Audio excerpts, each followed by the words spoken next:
ನಮಸ್ಕಾರ. ನುಡಿ ಬೆಳಕು ವಾಸುದೇವ ನಾಡಿಗ್ ಅವರ ಪ್ರಜಾವಾಣಿಯ ಅಂಕಣ ಬರಹ ಆರದಿರಲಿ ಬೆಳಕು. ಆ ಕತ್ತಲ ಕೋಣೆಯಲ್ಲಿ 4 ಮೇಣದ ಬತ್ತಿಗಳು ಬೆಳಗುತ್ತಿದ್ದವು. ಕತ್ತಲವಿರದ ಸೆಣಸಾಟಕ್ಕೆ ಕೂತಿದ್ದವು. ಆದರೆ ಅವು ಎಷ್ಟು ಅಂತ ಉರಿಯಲು ಸಾಧ್ಯ? ಮೊದಲೇ ಮೇಣ, ಮೆಲ್ಲನೆ ಕರಗುವ ಒಡಲು, ಇದ್ದಷ್ಟು ಕಾಲ ಬೆಳಕನ್ನು ಹಂಚುವ ಮಡಿಲು. ಮೊದಲನೇ ಮೇಣ ಶಾಂತಿ. ಕರಗುತ್ತಲೇ ಮರುಗಿತು. ನಾನು ಶಾಂತಿ, ಆದರೆ ಲೋಕ ನನ್ನನ್ನು ಬೆಳಗಗೊಡದೆ ಬೇಗ ಕರಗಿಸುತ್ತದೆ. ಬರೀ ಯುದ್ಧ, ಮನಸ್ತಾಪ, ಜಗಳ, ದುಮ್ಮಾನ, ದುಃಖ. ಈ ಸಂಸಾರದಲ್ಲಿ ಯಾರು ಶಾಂತಿಯನ್ನು ಉಳಿಸಿಕೊಳ್ಳದೆ ಹೋದರು ಎಂದೆಲ್ಲ ಮರುಗುತ್ತಾ ಮಾಯವಾಯಿತು. ಎರಡನೇ ಮೇಣದ್ದು ಇದೇ ನಿಟ್ಟಿಸುರು. ನಾನು ನಂಬಿಕೆ, ಆದರೆ ನನಗೆ ಉಳಿಗಾಲವಿಲ್ಲ. ಹತ್ತಿರವಿದ್ದು ಪರಸ್ಪರ ಯಾರು ಯಾರನ್ನ ನಂಬರು. ಬರೀ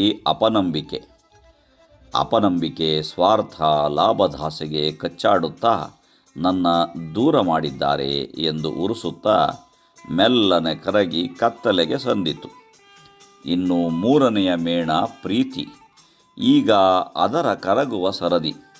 ಪ್ರೀತಿ ಇಲ್ಲದ ಮೇಲೆ ಯಾವ ಬಾಂಧವ್ಯ ಮೂಡಬಲ್ಲದು, ಉಳಿಯಬಲ್ಲದು? ಅಕ್ಕ, ತಮ್ಮ, ಪತಿ, ಪತ್ನಿ, ಗುರು, ಶಿಷ್ಯ, ತಂದೆ, ಮಕ್ಕಳು, ಹೀಗೆ ಅನೇಕ ಬಾಂಧವ್ಯಗಳು ನನ್ನನ್ನು ಉಳಿಸಿಕೊಳ್ಳದೆ ನಾಶವಾಗಿವೆ.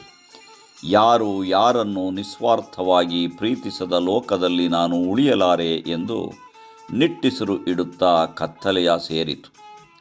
ಸ್ವಲ್ಪ ಹೊತ್ತಿನಲ್ಲಿಯೇ ಒಬ್ಬ ಪುಟ್ಟ ಬಾಲಕ ಕೋಣೆಯ ಒಳಗೆ ಬಂದ. ಕತ್ತಲು ಅಸ್ಪಷ್ಟತೆ ಹೆಚ್ಚಿತ್ತು.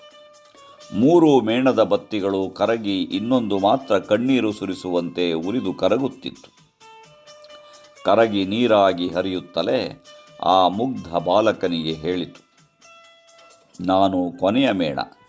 ನನ್ನ ಹೆಸರು ಭರವಸೆ. ನನ್ನ ಬೆಳಕನ್ನು ತೆಗೆದುಕೊಂಡು ಆರಿಹೋದ ಉಳಿದ ಮೇಣಗಳನ್ನು ಹೊತ್ತಿಸು ಎಂದಿತು. ಪುಟ್ಟ ಬಾಲಕ ಆ ಮೇಣದಿಂದ ಉಳಿದ ಮೇಣದ ಬತ್ತಿಗಳನ್ನು ಉರಿಸಿದ. ಅವೆಲ್ಲವೂ ಮತ್ತೆ ಸಣ್ಣಗೆ ಬೆಳಗಲು ಶುರುವಿಟ್ಟವು. ಇದನ್ನೇ ಕವಿ GSS ಹಣತೆ ಅಚ್ಚುತ್ತೇನೆ ಎಂಬ ಪದ್ಯದಲ್ಲಿ ಸುಂದರವಾಗಿ ಹೇಳಿದ್ದಾರೆ. ಹಾಗೆ ಅವರ ಸಂಕಲ್ಪ ಗೀತೆಯು ಇದನ್ನೇ ಸಾರುತ್ತದೆ. ಬಿದ್ದುದನ್ನು ಮೇಲೆಬ್ಬಿಸಿ ನಿಲ್ಲಿಸಿ ಹೊಸ ಭರವಸೆಗಳ ಕಟ್ಟೋಣ ಎನ್ನುತ್ತಲೇ ಮತ್ತೊಂದು ಕಡೆ ಯಾವುದೀ ಪ್ರವಾಹವು ಮನೆಗಳ ಕೊಚ್ಚಿ ತುಳಿದು ಎಂದು ಆತಂಕ ಪಡುತ್ತಾರೆ. ಭರವಸೆಯನ್ನು ನಂಬಿದ ಜೀವ ಹೊಸತೊಂದು ಬದಲಾವಣೆಗೆ ಹಾತೊರೆಯುತ್ತದೆ. ದೀಪವು ನಿನ್ನದೇ, ಗಾಳಿಯೂ ನಿನ್ನದೇ ಎಂದು ಹಾಡುವ ಮಲ್ಲಿಗೆಯ ಕವಿ KSN ಭರವಸೆಯ ಮೇಲೆ ಬಾಳನ್ನು ಹೊರಿಸಿಬಿಡುತ್ತಾರೆ. ಹಣತೆ ಹಚ್ಚುವ GSS ಇರುವಷ್ಟು ದಿನ ನನ್ನ ಮುಖ ನೀನು, ನಿನ್ನ ಮುಖ ನಾನು ನೋಡಬಹುದೆಂಬ ಆಸೆಯಿದೆ ಎನ್ನುತ್ತಾರೆ. ಹೀಗೆ ಭರವಸೆಯನ್ನು ದೀಪದ ಬೆಳಕಿಗೆ ಹೋಲಿಸಿ ಹಾಡುವ ಅನೇಕ ಕವಿಗಳ ವಾಂಛೆಯೂ ಇದೇನೆ. ಶಾಂತಿ, ನಂಬಿಕೆ, ಪ್ರೀತಿಗಳು ಕರಗುವಾಗ ಭರವಸೆಯೊಂದು ನಮ್ಮನ್ನು ಕಾಯುತ್ತದೆ.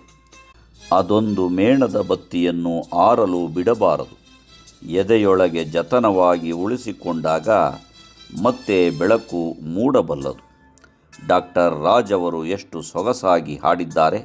ಆಕಸ್ಮಿಕ ಚಿತ್ರದ ಆ ಹಾಡು ಕೇಳಿಸುತ್ತಿದೆ.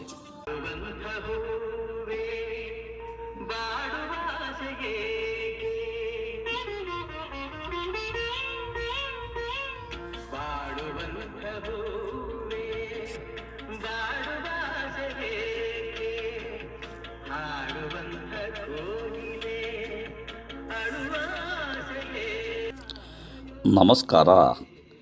ಧನ್ಯವಾದಗಳು.